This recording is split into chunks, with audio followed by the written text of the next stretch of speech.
Good morning, everyone. This is the Vermont House Committee on Commerce and Economic Development. It is Thursday, February 2025. So we're beginning our day today hearing from members of the Northeast Kingdom Collaborative. It's Northeast Kingdom Day, and all the kingdom is here today. Certainly appreciate this full room. I think this is the first time we really filled this room up since before COVID, having this many people in here. So it's good to see the room filled again, although it might not be so great for those of you who have to stand up. But we appreciate all of you coming in, appreciate everyone coming down from the kingdom to let everyone know what's going on, the good things that are happening in the kingdom, and things that we need to have in the kingdom to make these good things continue on and can continue to grow as we do in other parts of the state. So welcome, everybody. Thank you for coming. Abby, if you'd like to kick it off. Thank you. Good morning, everyone. My name is Abby Long. I'm the Executive Director for the Kingdom Trail Association, located, of course, in the Northeast Kingdom. But I also serve as the board chair of the NEK Collaborative, which is the organization really uplifting today. And we'd love to extend our thank you and thank you for welcoming us. Representative Marcotte, you have always been a true champion of the Northeast Kingdom, your home. And we have some other champions in the room. The NEK Collaborative's mission is to really be a neutral convener and a motivating voice, a unified voice for the kingdom. And we've brought many voices today to do just that. So with that, I'm going to hand it over to Laura Lee, the NEK Chamber Director. Thank you, Abby and Laura Lee. Before you get started, I'll just have introduce everyone around the room to the members of this committee. You'll see that we go from one end of the state to the other, from the Northeast Kingdom to the Southwest. There used to be a kingdom connection to like Coventry to Pownal. Now there's still a Coventry Pownal connection again with Representative Jonathan Cooper here with us. So, Jonathan. The Southwest Principality, I suppose. I'm Jonathan Cooper. I live in Pownal, and the Bennington 1 district includes the towns of Reedsboro, Searsburg, Stamford, and Woodford.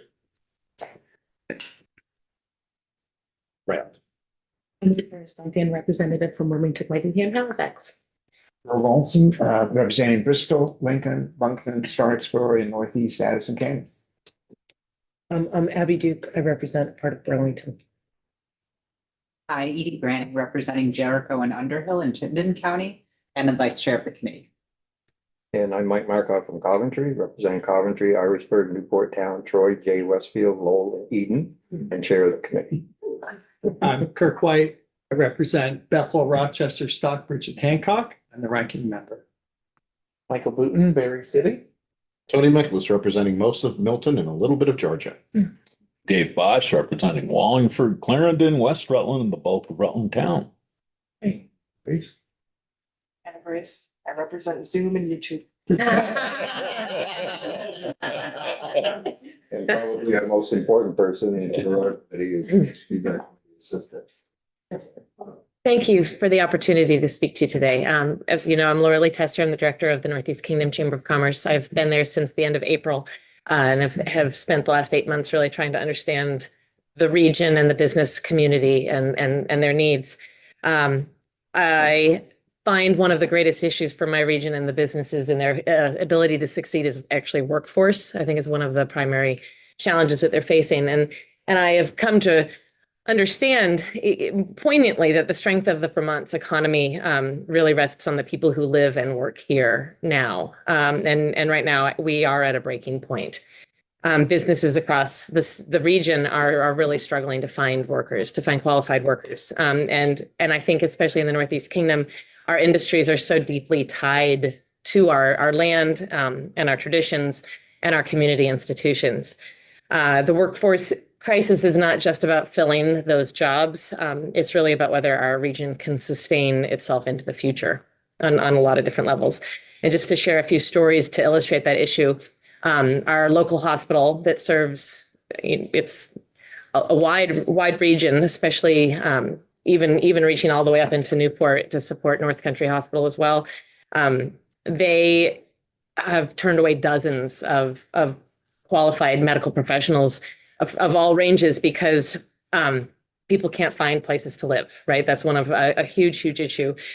They were super excited to move here and work here, and we have spent hundreds of thousands of dollars in Vermont, if not millions, to try to draw people here. People want to come, but they can't because we don't have places to live. We don't. It's not a place that people can afford to live. I think the same is true for our manufacturing sector. The chamber hosts a manufacturing consortium. We've got people from Momentum, Precision Composites, Weidman, Linen Furniture, Mobile Medical, Fairbanks, all of these people, and they could increase their work by millions of dollars that would come into the region. But their success hinges on their workforce, and drawing them is not been successful. It's really, really challenging. Our schools, there's a desperate need for qualified educators in our region. Every school in the kingdom, at least, probably the state of Vermont, is looking. They have job openings for qualified educators, and they're not able to draw them for multiple reasons. And I think that we lack infrastructure, we lack professional networks, we lack career growth opportunities that are available in more populated areas. And that's not even talking about the affordability issues of the region. As a chamber, we work closely with businesses, with our educational institutions and our municipalities to address these challenges.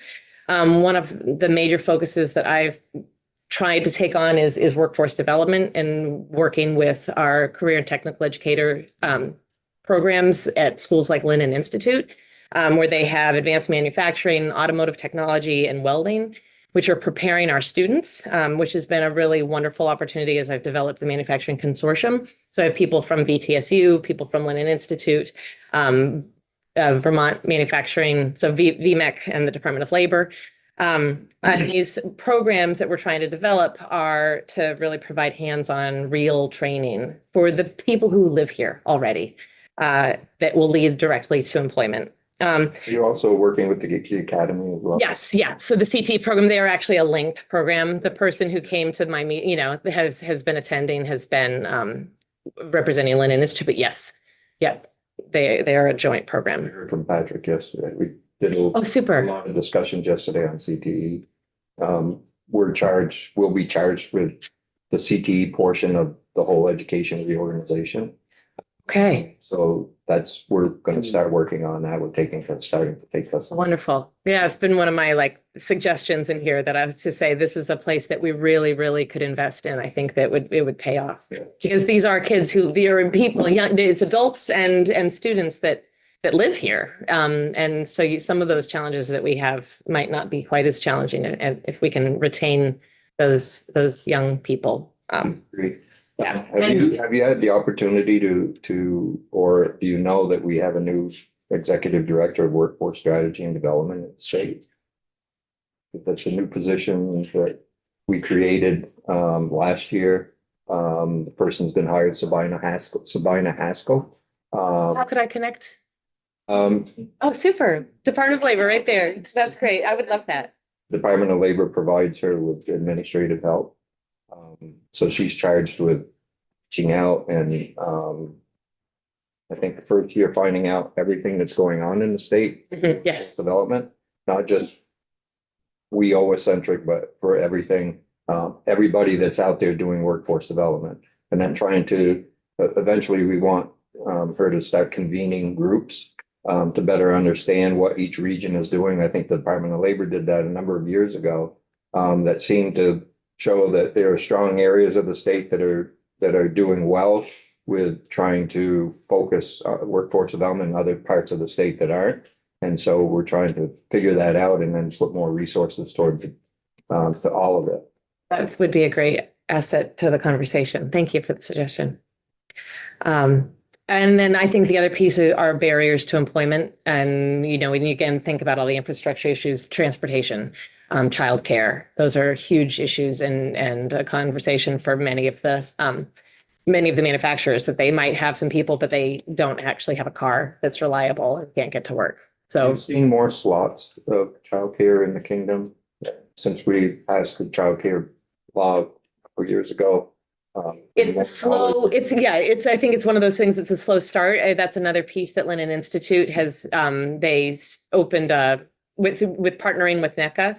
They have a childcare facility on the campus, and they actually have a childcare educator, who is working with the program. So they have, this woman, Nicole Ruggles, she owned her own Montessori school for a couple decades. So she's there teaching our students, the Lennon Institute students, or the CTE students, because that could be the academy, any of our neighboring schools, who are interested in childcare. So it's a problem that's being worked towards, but it's a slow start.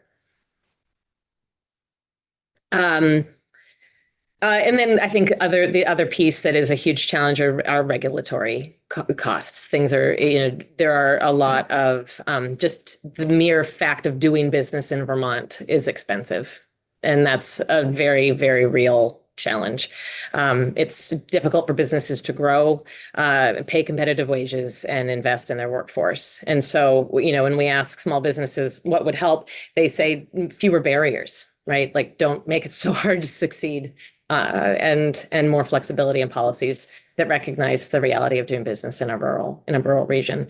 And so I would, respectfully suggest a real focus again in that workforce development, strengthening those partnerships and CTE programs. These are students that are here that are looking to succeed, right? However that might be. And there's a lot of options that are here if we can just support the educational pathways. I think investing in the rural transportation, RCT does a great job of making sure that they are supported. I know funding is challenging, but that's a very real issue, as well as the childcare continuing on that and reducing those regulatory burdens on the employers. Back on the childcare, and the payroll tax went into effect last July. What are you hearing from your business community? Rushing. So it's really hard. So they don't have to pay it. They can if they want. Mhm. I mean, the payroll tax. Mhm. So they're finding that to be difficult, or are they finding it as an investment in their workforce? I have not, to be honest, I haven't spoken to that many people who are facing that. I think that so a couple of the larger employers that I've talked to about that issue, that who are absorbing the cost. It's the number of people who actually need to take advantage of it are very, very few because, for example, at NVRH, if you look at the average age of person who works there, they don't need the childcare. But it's a huge expense added to an already very complicated budget, if that makes sense. And I don't know, I am speaking not fully competent or educated in this topic. But that is something I have heard, that it would be if that money was actually invested in the thing that they need. So it's just complicated, right? It's such a worthwhile thing. But it's also, there are unintended consequences. On one hand, they're having trouble bringing doctors and nurses in. Mhm. And some of it is housing and some of it is childcare. Mhm. And on the other hand, Right. So, Right. It's impossible. I think, when we talked about the tax, and I'm not crazy about taxes and I own a business. Mhm. But when I look at it, and I don't have any people in my business that have children, Mhm. but I have had, and where they've had difficulties in they're having to bring their children to work Mhm. and sit there in a store while they're working. And so I understand it, and I'm willing to pay that because it's an investment Mhm. in our whole system. And I'm hoping that, although it can be difficult, that our businesses are looking at it as an investment in our whole system. Absolutely. But I think sometimes the payoff takes a little bit longer to really see. Yeah, understood. But it's, it's kind of, we need housing and we need childcare, but we don't want to pay for it. But we do have to pay for it. We have to make those investments, and it's something that, we all pay for school. A lot of us around this table don't have kids in school anymore, but we're still paying for it. And I think this is the same, we're looking at it as the same thing. And we did take a lot of testimony from businesses that said, yes, we're willing to absorb that because it's an investment.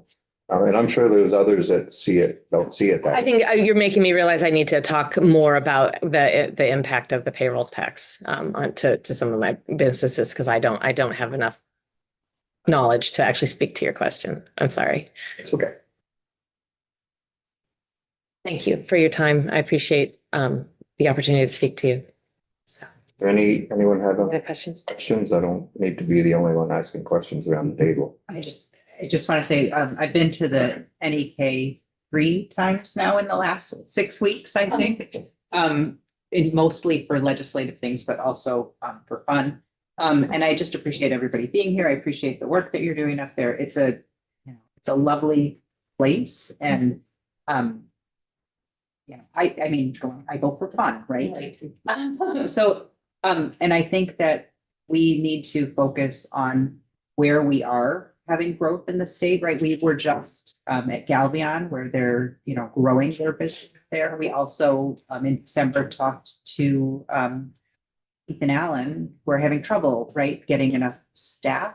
And so we're just, it's important for us to understand where the pinch points are and where, where specific help is necessary, and obviously housing statewide. Well, right? to be honest, though, I think that's that is actually one of our larger challenges, I think. And it's a tricky thing because it's telling somebody how to use their house or who gets to buy it is complicated. But we have hundreds of homes that have been sold, especially since COVID, from people who are from who don't live here. It's their second or third or fourth home because it's a beautiful place to be. There's, especially it's magical, right? The mountain is so wonderful. There's so many lovely things to do. There's Kingdom Trails. It's what a cool place to have a second home.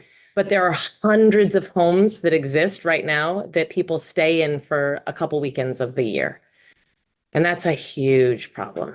So people who do live and want to work in the area have nowhere to go. So do we need more houses? Maybe not. There are a lot of houses that exist and we don't want to change our landscape either. I mean, it is a beautiful place to live and you don't want a house every, we don't want quarter-acre lots, but that's a hard thing. Like, how do you manage that?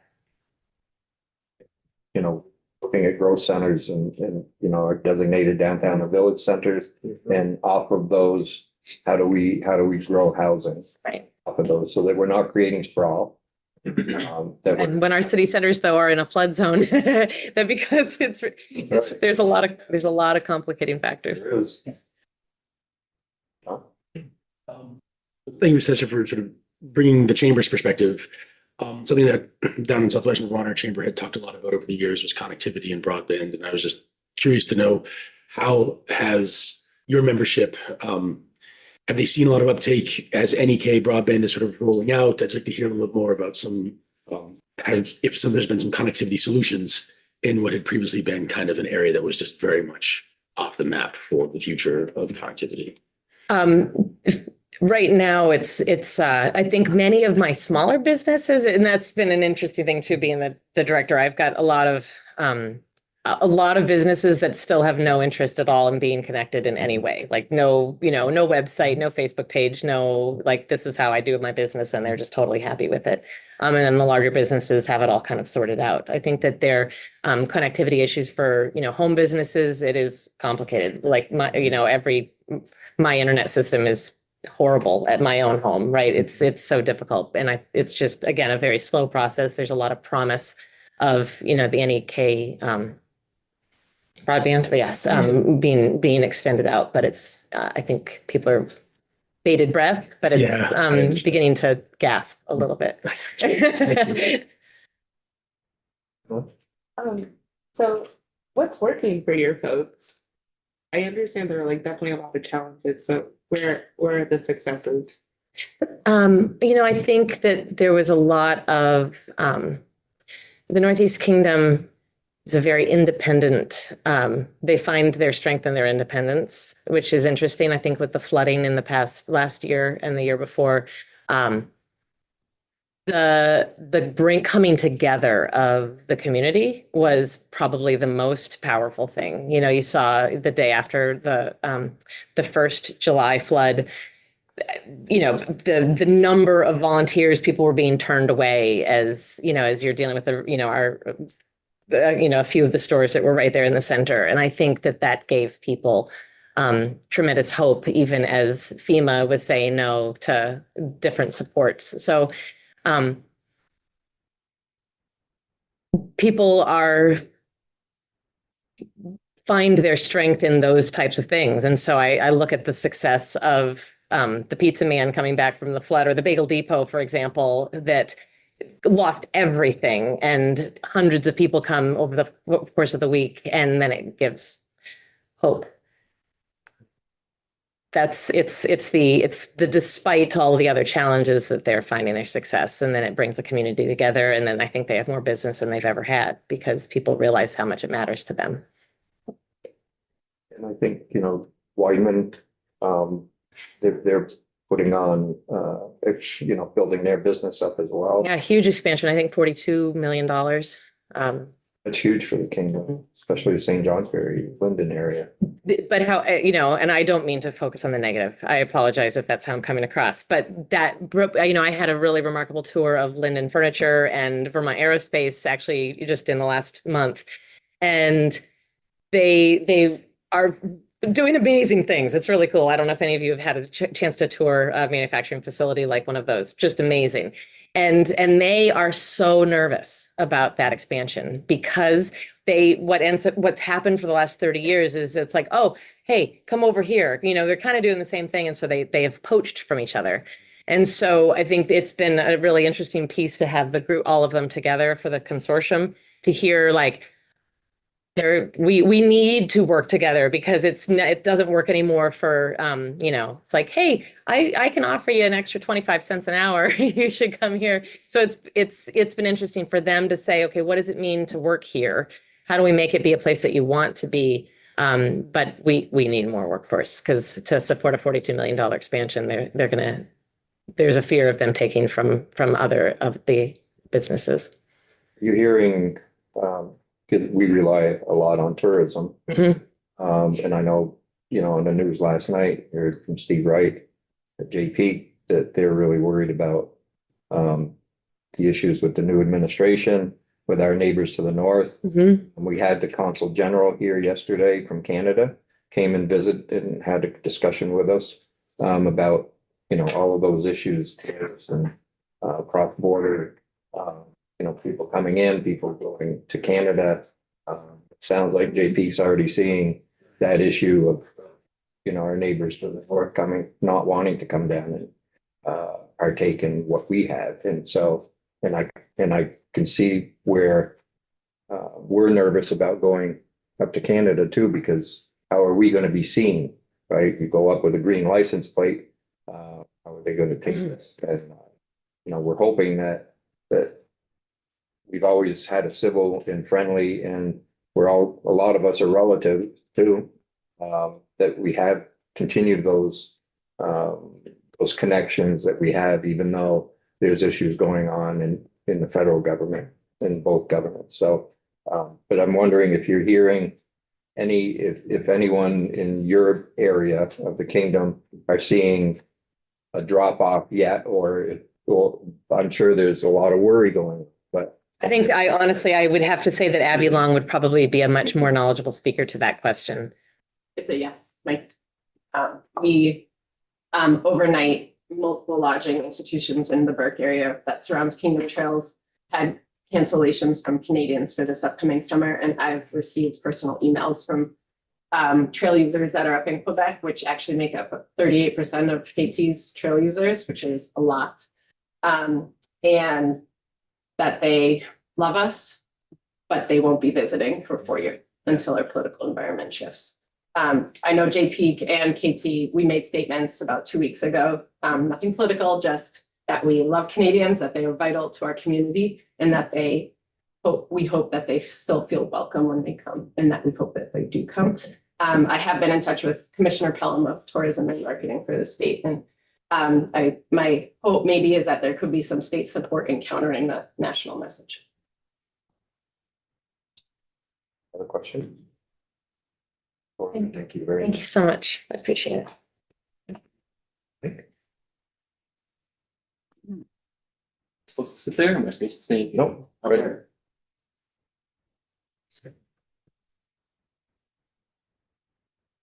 Morning. Morning. Hello, everybody. Mike Reddy. I live in West Wheelock, which is Caledonia 3. I'm a board member of Headwaters Community Trust, a newly formed nonprofit housing trust with the mission of developing community-controlled and perpetually affordable homes and infrastructure.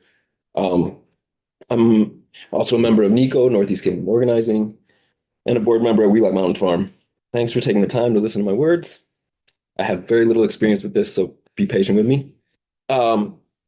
The housing crisis, which we've already heard about, intersects directly with so many of our other pressing issues in our region. Inadequate and substandard housing has a cascading impact on physical and emotional health, educational performance and truancy, criminality and addiction. And a lack of housing hamstrings local businesses, which we've heard about, whose employees can't find suitable places to live. The option that many employers in my neck of the woods are choosing is to buy or build housing themselves and become landlords for their employees. This creates a real issue of precarity where losing your job means losing your housing too. I think we've got to do better than creating 21st century company towns. Unfortunately, the few affordable housing options in the kingdom are still a cost burden to many of the people in my community. Proposed affordable projects cost upwards of $500,000 a unit to develop, with rents that still cost as much as a mortgage payment. As has been said, the difference between a renter and a homeowner is a down payment, not to mention the ability to earn equity and build generational wealth.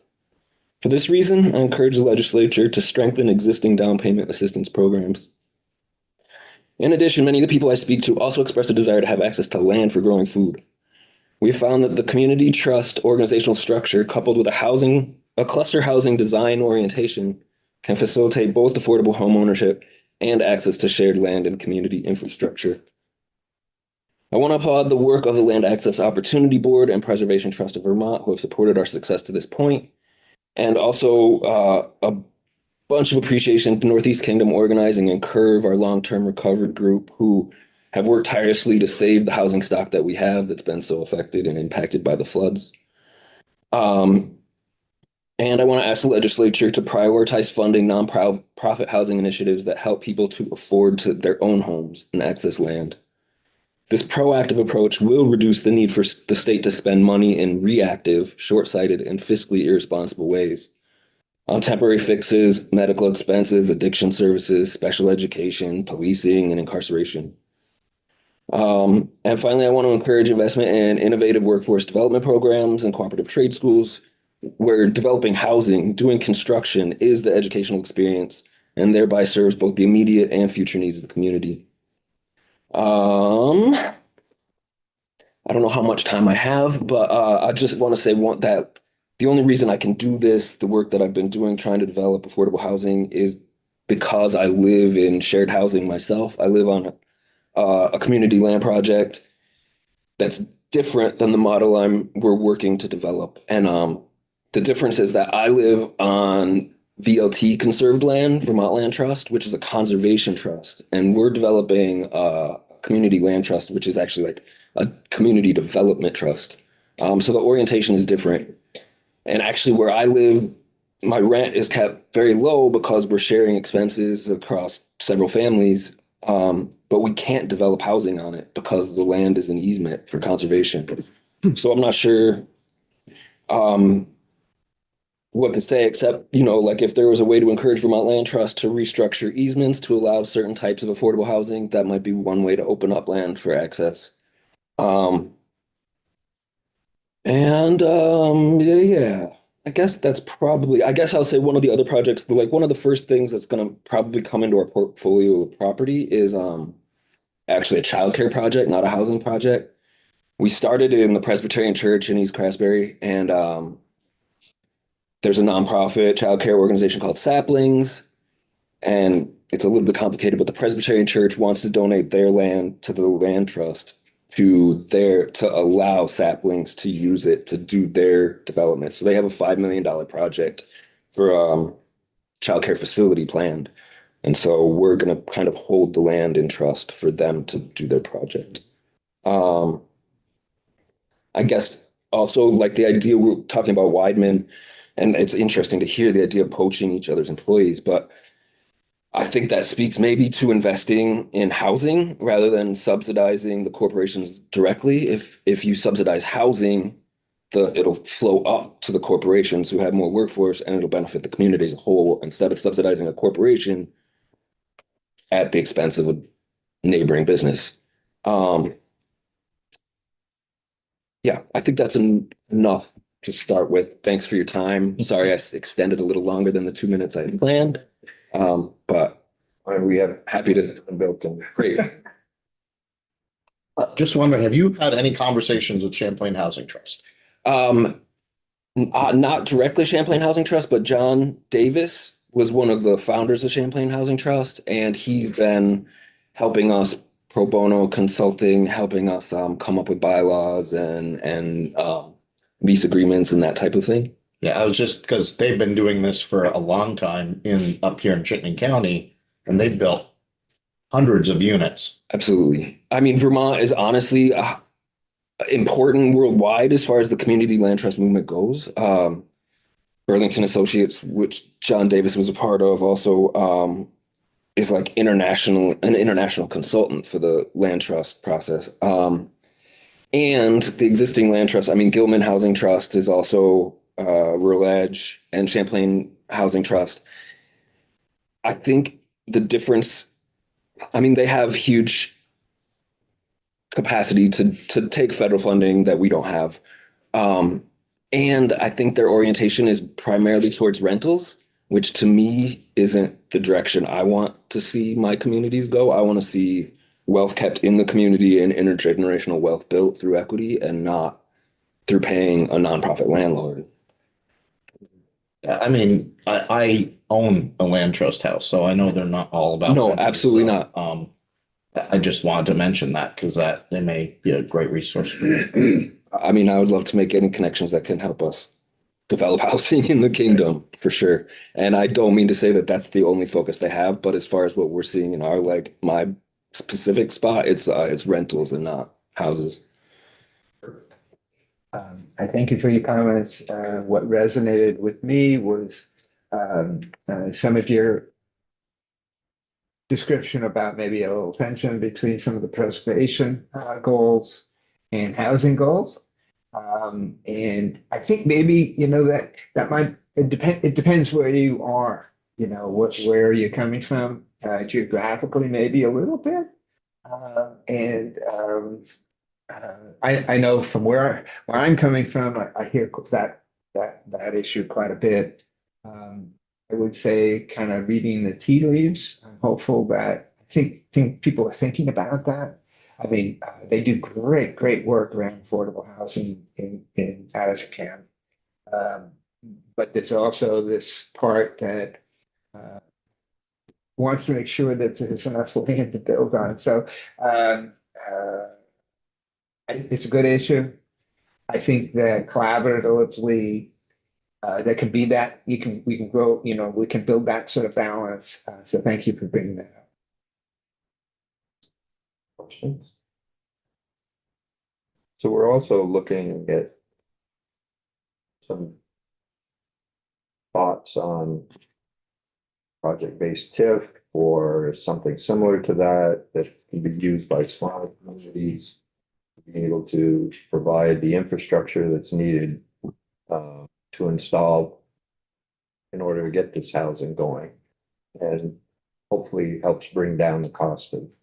So, we're looking at what was called Spark from the administration. We're also looking at another thought from the Let's Build Homes people called HIT, I think. But it's similar to, they're both similar, but providing more we're thinking about it and having these discussions, it seems like the quickest, easier, simplest thing for a community is to provide this is for them to be able to provide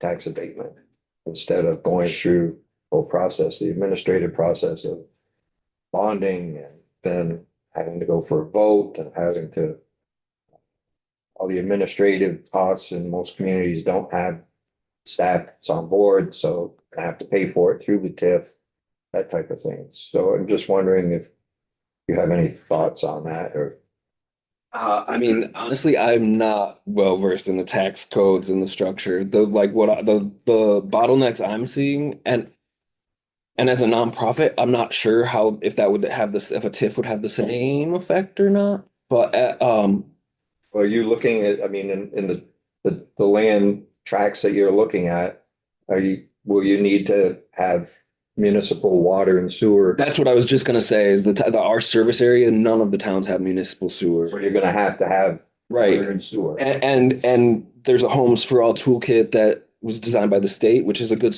starting point. It's like 240 pages. It's super dense and it's still like reading it. I'm trying to read it as a playbook and it's difficult. It feels like a full-time job and I'm a volunteer. And it's completely lacking any like actually design plans or like I want to see what alternative septic systems have been approved in the state. There's, as far as I can tell, there's no compilation or anywhere that I can see where it's like, these are the designs that have been approved in the past. This is where to like start when you're trying to think of alternative septic designs and alternative wastewater. Yeah, I would love, and I'm in conversation with Land Access Opportunity Board and they've been super helpful and appreciative and supportive. And one of the things we're talking about doing is developing a toolkit that includes some of these design elements that would facilitate the affordability, as well as like, we're really rooted in the community. And I think hopefully being able to share the community engagement process that preempts some of the appeals and challenges that neighbors often bring to projects that increase the cost and stall. So hopefully by including community from the beginning, we can preempt some of that. What was the other piece that Mark was talking about? Assessment. Assessment. So assessment areas, creating assessment districts instead of, you have an area that people want developed. They want water, they want sewer. They're the ones that are going to be paying for it. However, the whole town winds up weighing in and they get outvoted. So we've been kicking that around too. Should we create assessment districts within a municipality that, that type of, development that people want and others don't that are outside, can't try to play around with that and make sure it doesn't happen. I mean, we've had like access to funding for wastewater like municipal wide wastewater treatment that has gotten sent back to the feds or has gotten turned away because we don't have the municipal capacity to deal with it. So yeah, our town boards are stretched, our town administration is stretched, and even with access to the capital, it doesn't ensure the progress. Yeah, we provided dollars to the regional development corporations, regional planning commissions to assist municipalities in doing that in order to get wastewater and water plants in. That was MTAP. Was that MTAP? Yeah. There's another $3 million, I think, in the governor's budget this year, more money for MTAP. And so I guess we need to bring VLCT in to better understand why communities are still not wanting to access the dollars that are there for them to be able to develop when we are providing that assistance to communities and not on their dime. Yeah, that would be great to make those connections to people. I mean, maybe I don't know whether they know it exists or whether they know that technical assistance is there, but I think it would definitely be helpful.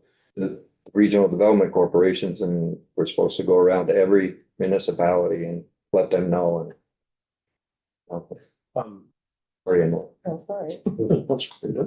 Oh, no, I mean, you're pretty much getting to a lot of the questions that I wanted, but I guess the sort of general, actually just to have it on record is as a new community development operation, how are you finding accessing information? How are you finding technical assistance?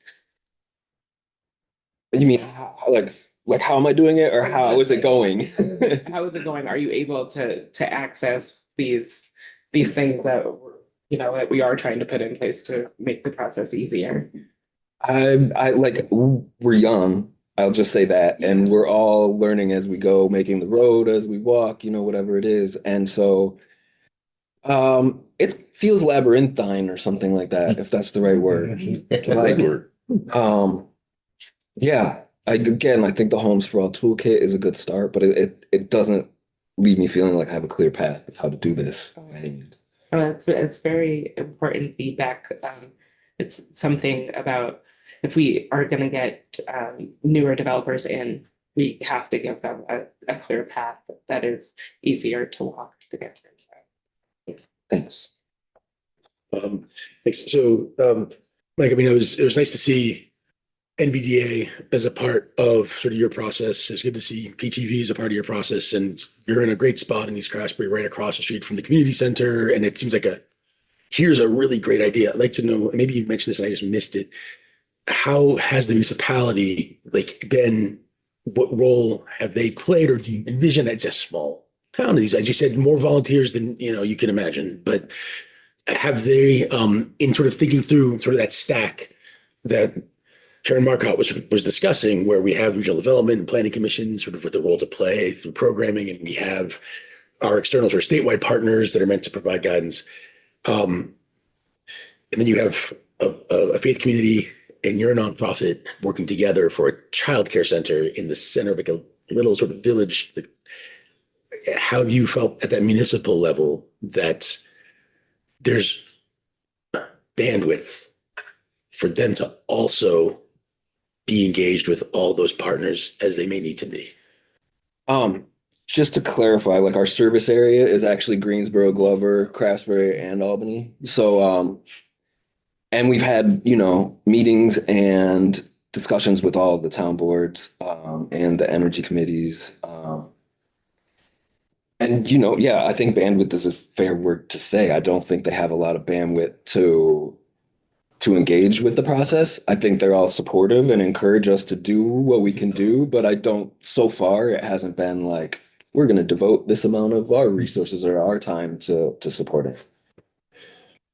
Is that helpful? And to be honest, I'm not the person who usually liaises with the town boards, right? We have, our board of directors is 9 people, and some of the people are pretty tied in at the municipal government level.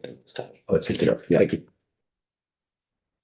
That was covered it. Mike, thank you. It was a great discussion. Yeah, thank you guys for your time. Appreciate it. Everybody else that's coming in realizes that we don't just listen, that we have a lot of questions.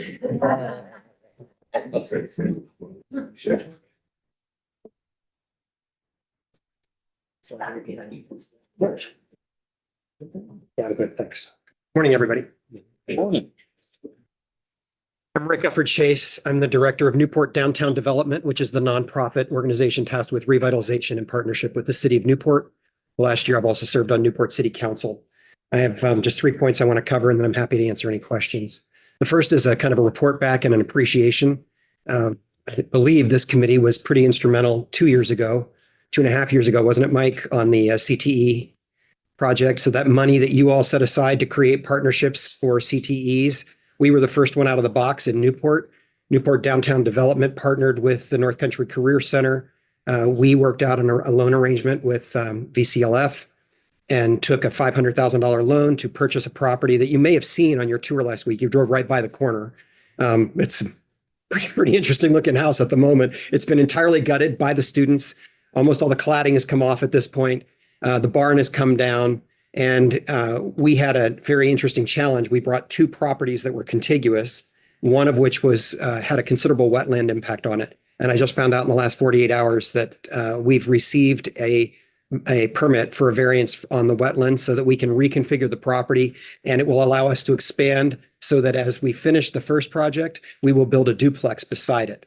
And by we, I mean over the next, I expect now that'll run probably 5 to 8 years at least, with student-led development. So the students have been deeply involved. It's working. We're back at VCLF trying to negotiate another round on the loan, and we find them incredibly easy to work with. They're very, very helpful. And I just wanted to let y'all know that it's going great. So that's the first point. Second one is Newport Downtown Development signed an MOU a little over a year ago with the Newport City Council, in which we agreed to manage the process of creating a new detailed master plan for the city. The city of Newport has been kind of studied to death over the last 15 years. There are more than 18 studies and reports and community consultations.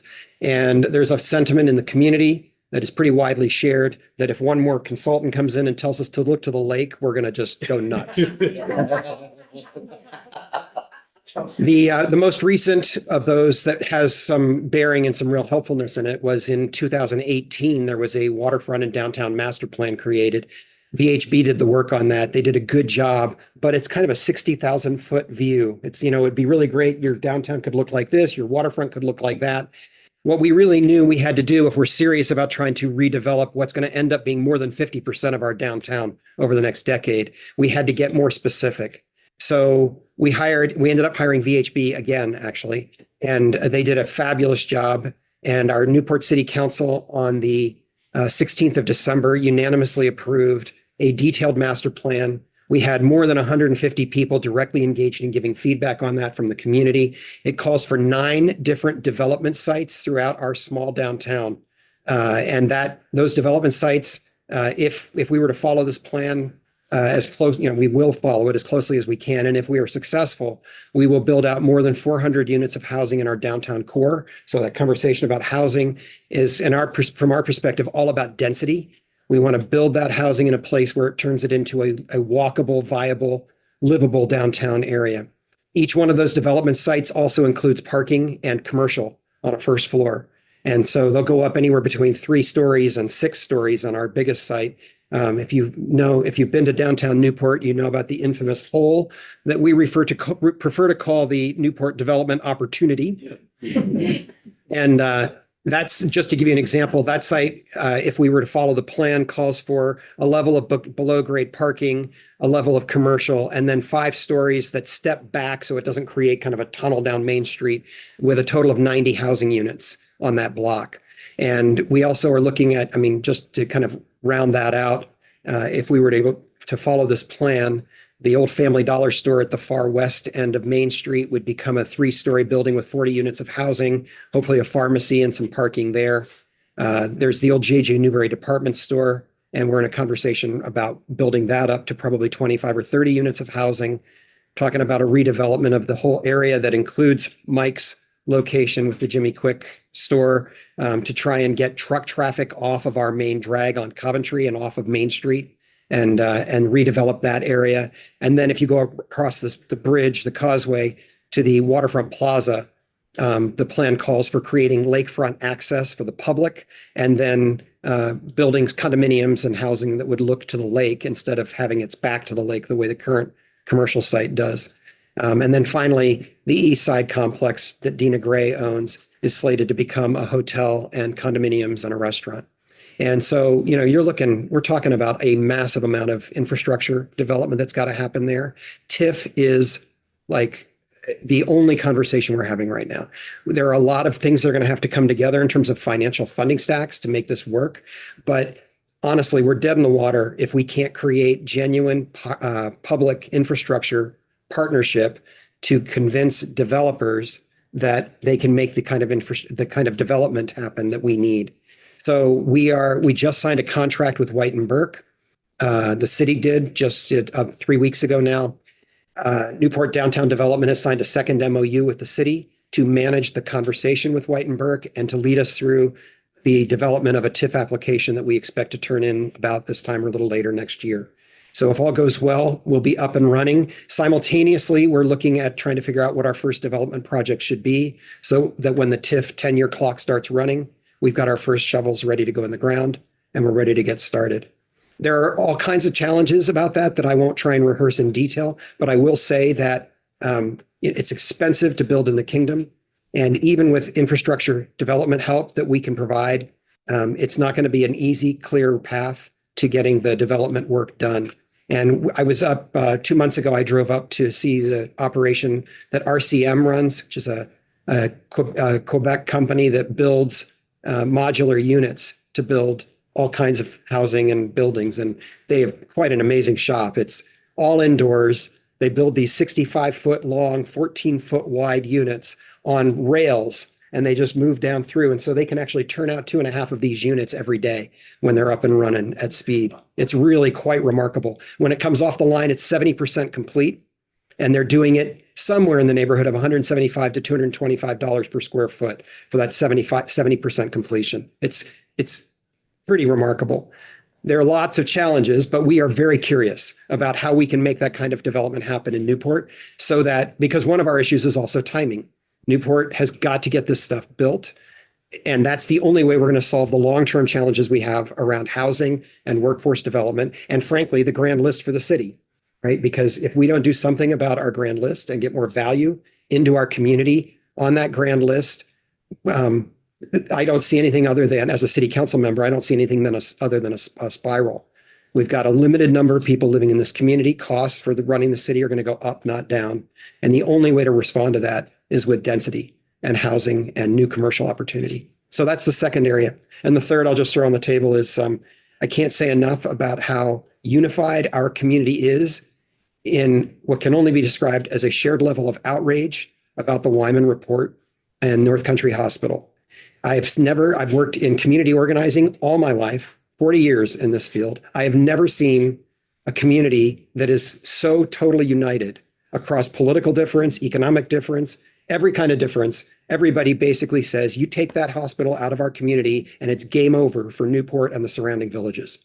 And I really believe that if we don't have a hospital that's viable in Newport, then everything that we're dreaming of trying to do to try and bring Newport back to function as the economic and social hub for the Northern NEK is dead in the water.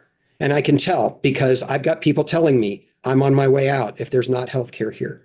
And so one way or another, we've got to respond to that reality. And all I can really say about that, here's what I really want to say most clearly. The impact is already being felt. We are already hearing stories about people who are choosing not to come because they're not sure that the hospital will be there in the long term. And they don't want to make an investment or make a move to the northern part of the NEK if there's not going to be healthcare. So I hear people tell me it will never happen. The legislature will never let it happen. Don't worry. And I'll just tell you, it does not make me sleep better at night. And the reason is because I don't expect that anybody's going to say we should close this hospital. What's going to happen is that if we follow anything like the Wyman Report, we will simply start cutting services until eventually it's no longer economically viable to have a smart business decision be to keep a hospital open there. And at that point, it'll simply be the only logical thing to do. So what we need is a clear indication that we are going to value rural healthcare, and that includes keeping a hospital open so that you don't have to drive an hour in good weather over Sheffield Pass. Oh, there we go. Thank you very much, Denise. So those are the 3 points I wanted to put on the table, and I'm happy to answer any questions you all have. So the development that you were talking about, Yeah. based on what you said, that could be about $20 to $30 million worth of rent list. Is that correct? Oh, probably well over that Or more? in the long run. Yeah. So just something to think about for like our ed fund, how much money that will bring into the ed fund. Yes, in the long run, right? You know, here's the thing. I don't understand the ins and outs of the struggles going on here in your area. And I'm learning all the time more about that and what the stresses and strains are on the ed fund. And I know that in the short run, TIFs can be really problematic, or they can be seen as being problematic. I'll just say, and I'm not hearing that's the point you're making. I just want to say that, right? I guess what I want to say is we have had a hole that takes up a third of our downtown for a decade. If a developer could have made the numbers work to build on that site, they would have done it. I guarantee it.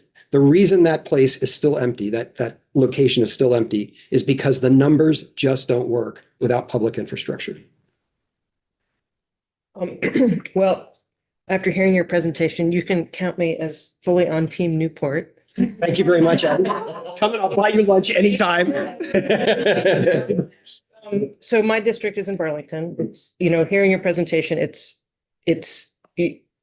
most of it you could say about Burlington as well. And some of the same assets, the lakefront community, we're a little further ahead in terms of size, there's some differences, obviously. And also we have had a pit, not a hole. Yes, yes, indeed. So, and TIF has been a very important part of Burlington's development, and the TIF has been instrumental for the development that is now happening in our pit. We have our first building, which should be opening in the spring, which we're very excited. Again, it was probably a decade of having our pit. So, I'm thrilled to hear you talk about density, talk about all the incredible focus on infrastructure and commercial development. And I'm curious, what are specific things, sort of short or long term, that you see as crucial to success? It sounds like access to TIF to help develop that infrastructure. Kind of what else from a state resource perspective? Well, it's the same things you've been hearing, I think, across the board, right? So the first thing is anything we can do to make TIF happen as easily and as quickly as possible. Any support, one of the things I have loved, I moved up here from my most recent home was in New York State, where I felt like getting access to the state legislature was impossible, right? And so here, one of the things I love about living in this community is I can pick up the phone and literally talk to almost anybody I want at the drop of a hat. And it's quite amazing. And so in general, I sing the praises of both our staff and our legislature because it's so easy to have real conversations and to figure out how we're going to work together on problems that, as far as I can tell, there's a unanimity of agreement about, right? Everybody knows what we're confronting, and they're not any different for Newport than they are for other places, except that honestly, we've taken it on the chin in Newport for decades. And if we don't get started on this right away, we're going to be in trouble. Having said that, the housing and the building questions are really critical to us. And anything we can do to bring those regulatory barriers down right now, which I think has already been started and has to be continued for us to be successful over time. Those are the critical pieces as far as I can tell. We have about 20 minutes left, so our vast time has now shrunk. Rick, thanks. If you haven't had the opportunity yet, I would strongly suggest you have a conversation with Roland Foster at the Green Mountain Care Board. I've had those conversations with him, and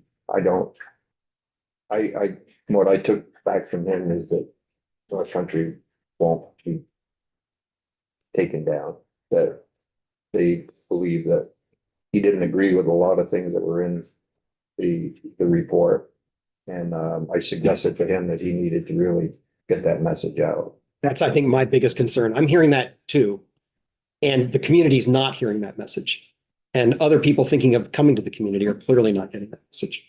Thank you. Thank you. Hasn't dialysis already been cut? That's been being worked on, but Cynthia. Hi, I can be pretty quick. That's okay. High level. You still have 20 minutes or so. do. We have to Great. call to the floor. So I'm Cynthia Stewart. I own Stewart Consulting, and I'm actually one of the technical assistance providers who help to support businesses, municipalities, all kinds of work. And it's wonderful to get paid through that process. The one thing I can tell you is there's a lack of me's, in the sense that I probably turn away two to five jobs a month of people saying, will you come help my community? Will you come help with this or that? Because I don't have the physical capacity to do this work. So there's a real need for technical assistance providers. But today I'm going to focus on one of my clients and focus on the forest industry in the Northeast Kingdom. So a little bit of a shift. But the Working Lands Initiative and the forest industry in the Northeast Kingdom is extremely important. As you know, I'm sure you know, it's a $2.1 billion annual return for the state of Vermont as far as all the industries. But I want to focus today on kind of a success story, but also a story of a business that had challenges with regulatory requirements. So Kirby Mulch Company is owned by Heath Flannel. I've worked with the company since 2018, when it was just a dream to bring this to fruition. And Heath owns multiple companies, a very large logging operation. And he had the vision to say we could take the secondary wood products and create beautiful mulch. So, they create all kinds of mulch that's sold both wholesale and retail, and really bring that to fruition. And this business was one that benefited from the Working Lands grant of $130,000 to help to buy live floor trailers that can ship this mulch, and really keeps everything moving as far as a business. So has benefited from the Working Lands business initiative that we have in the state of Vermont. So it's really a success story in the sense that this business also serves, about 75 landscapers, hospitals, municipalities, where they can actually get this beautiful product, and it's sold within a 50-mile radius of the yard in Kirby, Vermont. So it's just an extremely important success story. On the other hand, I want to share with you that, the dream of opening this business was, even though it opened in 2021, it was started 3 years earlier. And going through the permitting process, this business and where they wanted to be located touched almost every single one of the 10 Act 250 criteria. Literally, when we met with the engineer, we met with the local representative, they kind of said, you'll never get this business started here. There's ag soils there. And this business, just so you know, it was a farm. It's on Route 2. And there was a barn that we needed to take down. It was just so many issues that had to be overcome. Now, the prior owners of the businesses that had been ran there should have fallen under Act 250. But they didn't apply. So they ran for years without being through Act 250. But that isn't the way Heath does business. And so we went through the process. And I thought I'd give you a little bit of a rundown. So first started off with the approval from the Vermont Division of Historic Preservation and the Vermont Advisory Council to remove a large, dilapidated, and unsafe barn. And then we went through an environmental assessment to ensure the barn removal wouldn't disturb bat habitat. Then we had extensive wetland delineation. Then we hired a river scientist at the cost of $6,500 to determine the river corridor boundaries, only to have their findings rejected by the Agency of Natural Resources. We had a floodplain assessments, engineering assessments to look at the line of sight for proposed secondary driveways, an archaeological assessment of the fields, despite the lands having been actively farmed for over 100 years, and then payment of premium for mitigating primary ag soils. But Heath is a visionary, and he also doesn't get disturbed. So he was willing to stay at the course for 3 years, $65,000, and 4 consultants later, it opened. So wanted to know that this is a real success story of a Working Lands business in the sense of what it really is providing to the community now through jobs, through being able to take those landscapers that they can get their product that's made locally, and also for businesses that buy wholesale and sell this beautiful, beautiful mulch and firewood locally. And as you're all dealing with looking at regulatory issues, but also looking at programs that support the Working Lands and support the forest industry, I encourage you to stay the course with what you've been doing there. It really has helped many businesses in the Northeast Kingdom, and it's a part of, the life of how we navigate the world in the Northeast Kingdom is through our land. And so I just wanted to share this story with you about this business, because I think it's kind of the poster child of what can happen, but also the poster child of how regulatory oversight can impede a small business. If he hadn't had the capital and also the tenacity that he had, most businesses would not have been able to have gone through 3 years of no income and expenses and regulatory challenges that he went through. But it is a success story. So I just wanted to share that with you as a Northeast Kingdom consultant who's doing the technical assistance work that you all are supporting and funding. We will be hearing from Working Lands. We're asked by our appropriations committee to look at budgets from the departments, and generally Working Lands is an ag, but it's also an economic development.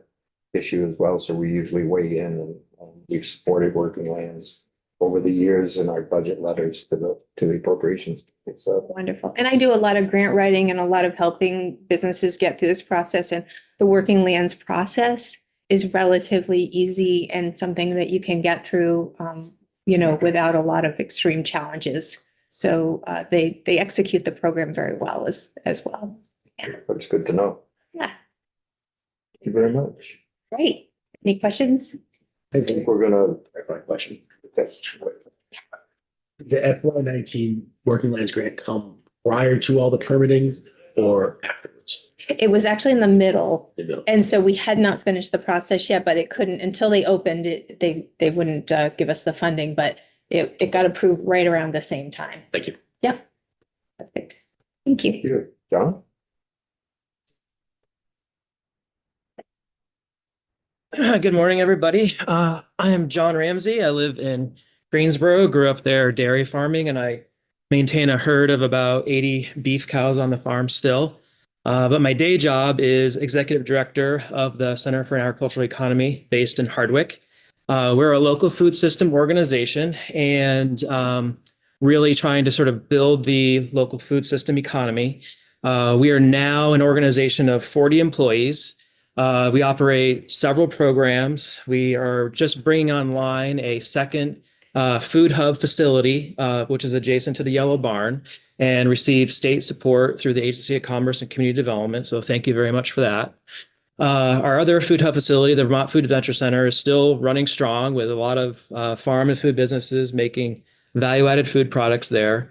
And we also run a distribution trucking business. So we have a fleet of refrigerated box trucks, and our work is really expanding, outward from Hardwick across the state.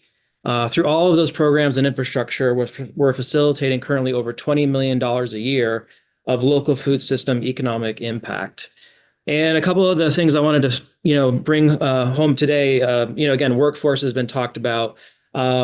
We operate 7 days a week, and sometimes our programs are operating 20 to 24 hours a day to keep local food moving from farm to place. And that really requires a workforce that is dedicated to that work, but we also need to be able to compensate them for that work. And as an employer, we've, increased wages and added, a lot of benefits.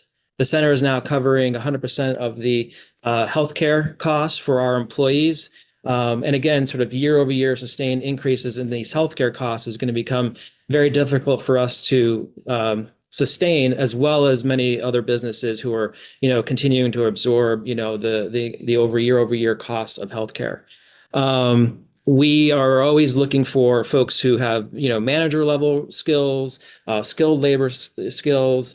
And this is, again, very true from across a lot of the farm and food businesses that we work with who are also seeking those types of employers.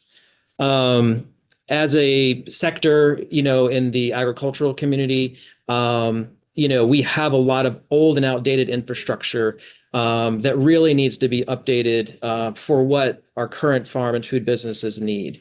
There's a lot of old dairy infrastructure out there, which is becoming more and more of a liability for new and beginning farmers to move onto land and absorb that liability. So that includes infrastructure that was put in for, water quality years ago, but those manure pits are no longer necessary because the business has changed. How do you maintain and, manage, that piece of infrastructure without the equipment, to do that? We need more infrastructure around aggregation, distribution, processing as a state, and that is why we've put such an investment in the new food hub, the center, to sort of bring the whole Yellow Barn project over the finish line. We're investing $4 million of our own funds in the new building to get over 5,000 square feet of cold, frozen, and root crop storage up and running for multiple farm businesses, across the Northeast Kingdom and really Vermont. The other point I'll sort of just touch on briefly is that, climate change, flooding, our road infrastructure, all significantly impacted, by the flooding events over the last couple of years. So just farms and food businesses continuing to absorb those costs has become a real challenge. Simple things like fixing farm roads or fixing culverts on farm roads has become, a really unbearable cost. That is why the Center for Ag Economy, we are supporting Bill S60, which I think is circulating right now, which is the Farm Security Special Fund that's really designed to provide financial assistance to farms in the aftermath of flooding events, like we've seen. I am also a board member of the Working Lands Coalition, and I would again echo support for that. That not only supports our farm and food businesses, but the forest economy as well.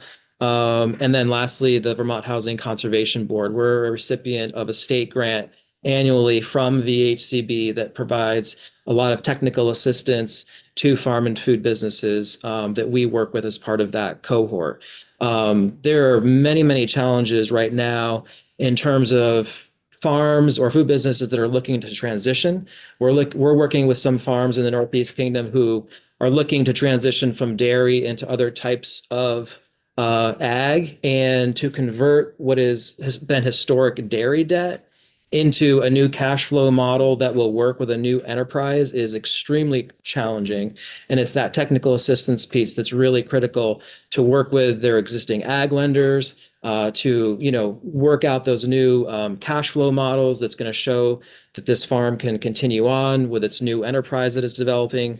So support for the Farm Securities Fund, the Working Lands Coalition, and VHCB would all be things that I would, advocate for.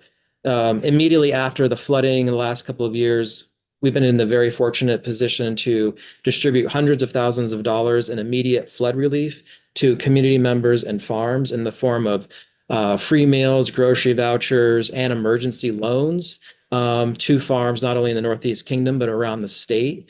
But that is also not a sustainable model without further public support. Lastly, I'll just say our annual budget of about $4.4 million is 10% federal.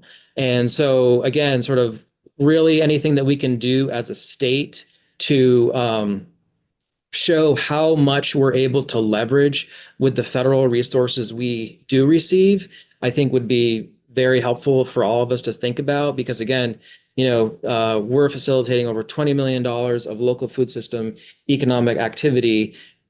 10% of our annual budget is federal, which is about $430,000. So we're leveraging that money into tens of millions of dollars of economic output annually. And again, anything that we can sort of message as a state, back to the federal level around how we are able to, take that portion of federal money, leverage it with state funds, leverage it with private philanthropic dollars. I think Vermont has always looked at that model of how do we take something that is coming from the federal sources, leverage it with our own dollars, and leverage it with philanthropic dollars. And I think Vermont has always done a really good job of maximizing, all of those investments into one package, whether it be, housing or education or food. So again, anything we can do as a state to amplify that message, I would be very grateful for you to do so. Thank you. Just not to be a wet blanket, but I know I was last. No, the federal issue, what's happening now in Washington with the new administration, that I hope everyone realizes that a third of our state budget is federal dollar. So we don't know, you don't know, we don't know. There's so much uncertainty out there right now of what's happening with federal dollars that it causes everyone some stress. Anything we can do as a community to help show how we leverage that money, please, call me anytime. And I just caution that, the Vermont economy is doing okay. But we're not in COVID times anymore. We're not flush with cash. So there's a lot of difficult decisions that our appropriations committee has to make. And so I think we wish we could fund everything, that all the assets that are out there. And nothing specific to anybody, but they and we have to make those decisions, and we just hope that we can invest enough money into this, into economic development to keep things really going along, where it's not hampering development, not hampering housing, not hampering all the things that we really need to do to invest in the state. So they're calling our song right now. And so I want to thank you all for joining us this morning.